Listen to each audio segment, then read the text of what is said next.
electroplating is just going to be like, for us, in our calculations, in the homework problems, and in a test, it's going to be like another electrolysis calculation. That's all it's going to be. But, of course, as you just saw in the video clip, it's got a very practical use. I mean, it's not, it's practical use to a lot of these, even the electrolytic cells, like I said, generating sodium generating, aluminum generating chlorine gas. I mean, all those things are industrial ways to produce these chemicals or these metals or whatever.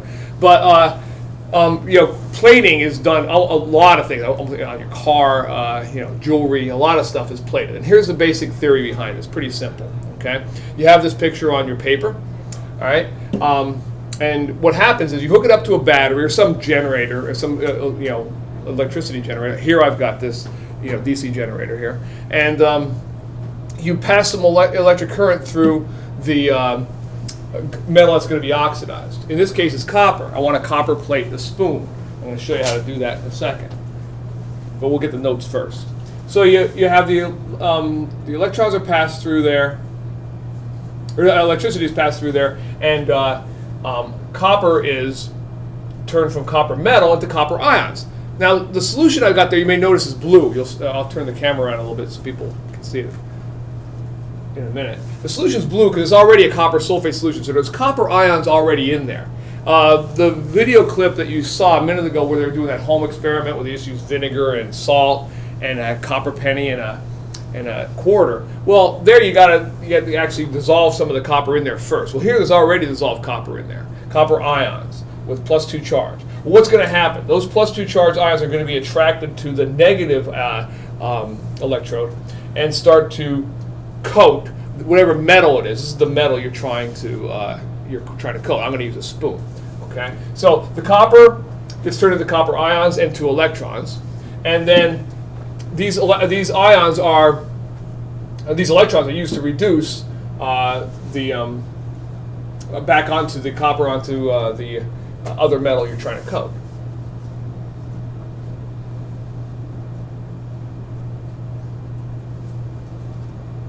Copy that down. And basically, the electrons are traveling up the wire here. They come back down here. When they hit the copper ions, they turn back into copper metal over there. And you will see that when I do my example. Because the example I'm going to do is going to be very much like this chapter doesn't have a lot of labs. We actually have 2 labs. I'm going to try to do a second lab this year. I always do one where we make a battery. But we do have several demos where we're doing the same thing you would do in a lab, but I can't really do them on a large. I'd rather do them on simple scale like this.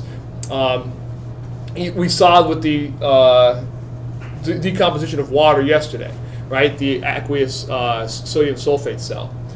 All we did, we got hydrogen one electrode, oxygen the other. We were able to predict within a very close percent error how much hydrogen we should get from that.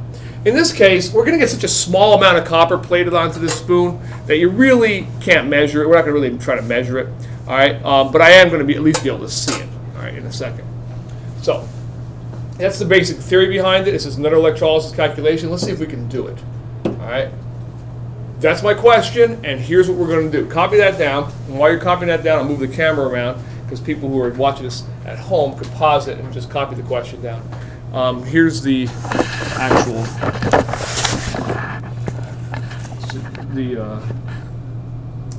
demo setup.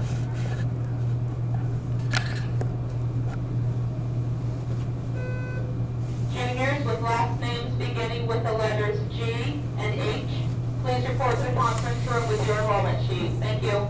Again, if that's any of you guys, just wait. We'll be done with this in a little bit, and then you can get down.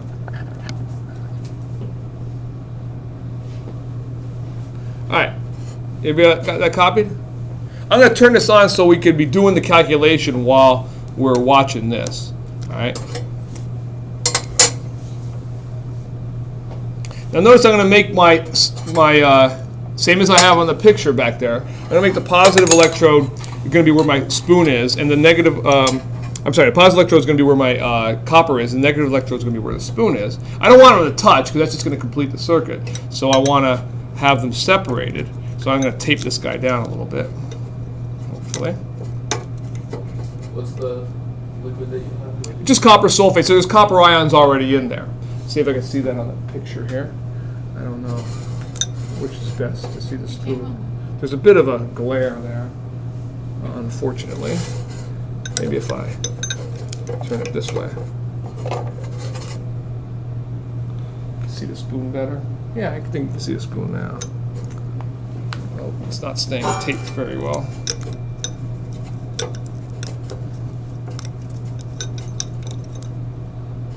Yeah, I think that's better. All right, I'll turn on the power, and you won't probably be able to see it from where you are, but I can see up here little bubbles generated. All right, little bubbles being generated up there. Now you will see the end result here after we do the calculation. Let's leave that run. Technically, we'll leave it run for 2 minutes, and we'll pass 2.5 amps current. Now I'm not really measuring that because I know I can't measure the. You're going to see it's a very small mass. All right, but let's do it from the calculation up here, okay, on the board. All right, I will turn the thing back around here, and we'll come back to that in a minute.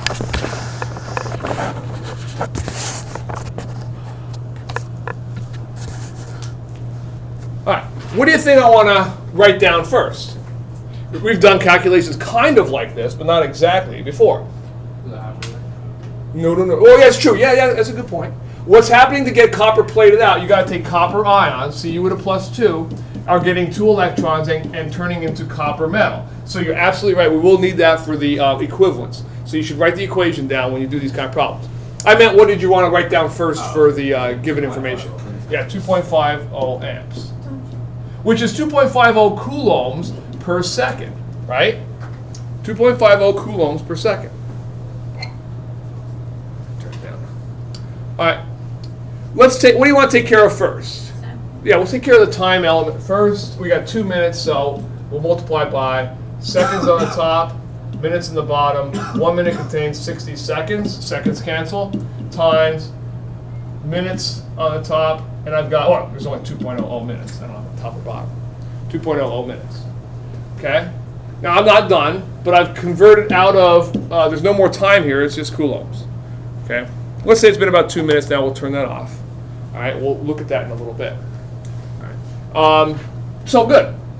I've got my coulombs now. I need to get the grams. I have not gone to grams yet. If you look back at my previous examples, I went to moles, I went to coulombs, and I even went to milliliters, but I did not go to grams. So this is a slightly different one, and my next one's going to be slightly different again. So I have to keep going. I want to get to grams. How am I going to do that? Well, I can't go directly from coulombs to grams, but I know even if I'm confused, coulombs have to go on the bottom because they're going to have to cancel. Now, I'm in, that's a physics unit. I want to get to a chemistry unit. What's my link here? What am I going to go from coulombs to what? Faradays. Yeah, 1 Faraday contains 9.648.7 coulombs. You do not have to memorize that number. However, you're going to use it so much you probably will know it. All right? Good? Now, I, on the smartboard, don't have enough room, so I'm going to keep going from this one down here to the next one over here. All right? What's got to go on the bottom this time? Faradays. And I'm going to go to what? Equivalence. All right, because that's always a 1-to-1. That's easy enough. But equivalents to moles are not always 1-to-1. Equivalents on the bottom, moles on the top. 1 mole contains how many equivalents? In this case, how many? 2. Good. Now I'm in moles. I'm almost there. I know what to do now, right? What are you going to do? I want grams of copper, so moles go on the bottom and what? Grams on the top. Copper contains 63.546 grams from the atomic mass. Get your calculator out, and that will be your answer.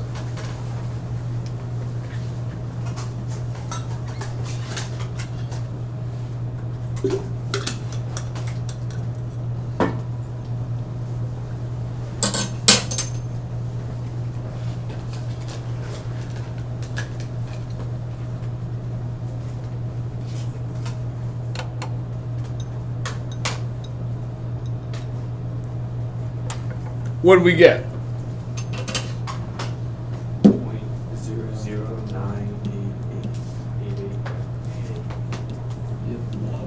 0.0988 grams of copper. Not a very large amount. Here, I finished this up. I'm going to take out my spoon now. And sure enough, turn the light on now, the front light on. Whoa. All right, see that? Isn't that cool? Oh, it turns it into, I'm going to show it for the camera too. Okay. It looks kind of orange. Yeah, well, that's the copper that kind of formed on there. Starts to plate it. Okay, but it's a very small mass, and so I mean I wouldn't have been able to measure that anyway. But it's pretty cool. You can see it better out here, probably. Okay, all right. Now turn that light back off. I want to do one more. This is that was the 4th example I've done in your notes. This will be a 5th example, and every one of them, I've either given you something different or I've asked you for something different. Watch how different this guy is. Okay, what's the big change here? What am I asking you for? Oh, that you could put. That's going to come up there later. But what am I asking you for here? That I have not asked you for before. Yeah, I'm asking you for time, and that does tend to make a bit of a problem. So copy that question down. People will get a little confused on this one. All right, copy that question down, and let me get rid of that whole, because I'll need that space to do the problem.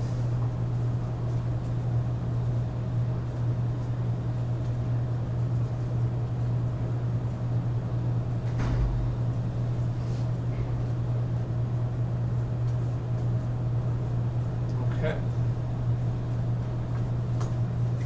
All right.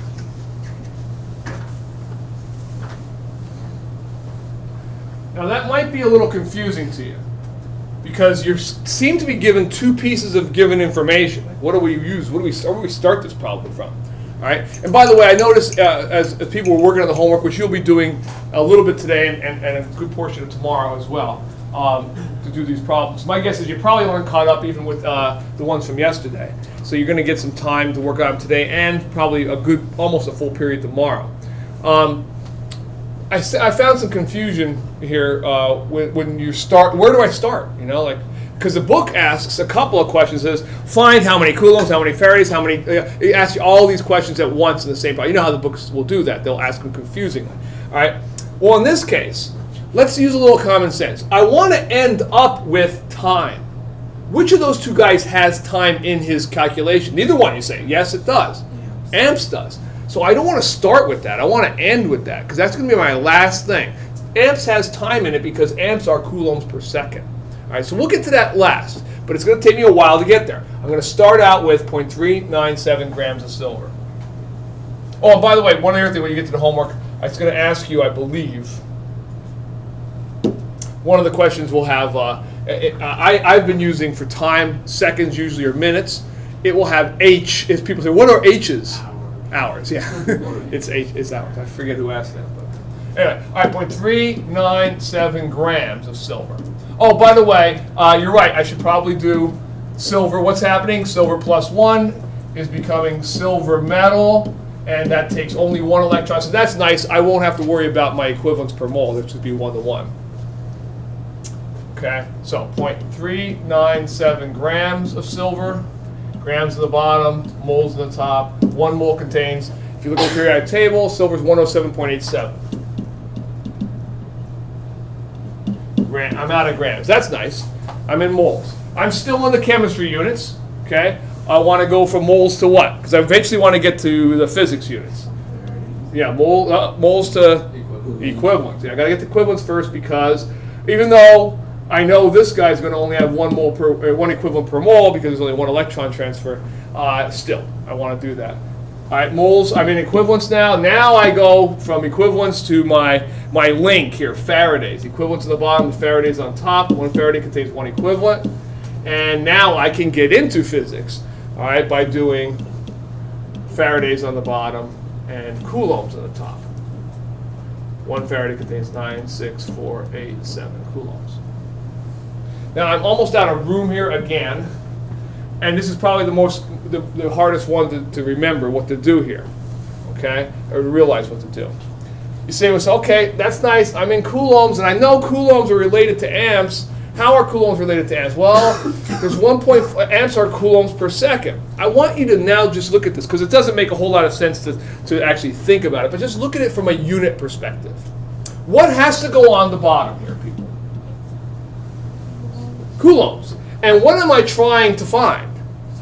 Time, seconds, right? So seconds go on the top. Do we know what is a coulomb per second? An amp, right? So the only thing is, I don't write it's not 1.40 seconds per coulomb. It's 1.40 coulombs per second. So the 1.40 goes in the bottom. It's kind of like the reciprocal of amps. I know that's kind of weird to think of it that way, but that's why I said it's really nice to know how to use units, unit conversions like this. Like we learned back in, this is, if everything ever came, I know you don't see the full picture all the time, but things come full circle, okay? This is a full circle from when we first did our grams to milligrams or kilometers to meters. And we, instead of doing them by just counting decimal places and moving them around, I taught you how to do them by these, knowing that someday we're going to get to calculations like this, where you really just have to follow the units to get your answer. If I do all this and I follow the units, what would I get? 253.6 seconds. So 253 seconds, is that right? Everybody else get that? Is that correct? Hey, what if I had asked you for how many hours that is, or how many minutes that is? You know what you would do. You just go, seconds on the bottom to minutes, minutes on the bottom to hours, okay? And I can make this 1, 2, 3, 4, 5, 6, 7. I can make it, 8, 9, 10 long, but it's still the same basic idea, okay? All right, good enough. Now your homework is, now I'll pop that up here. That's your homework. It's also over there. You can start on that. You got about 15 minutes to get started on it.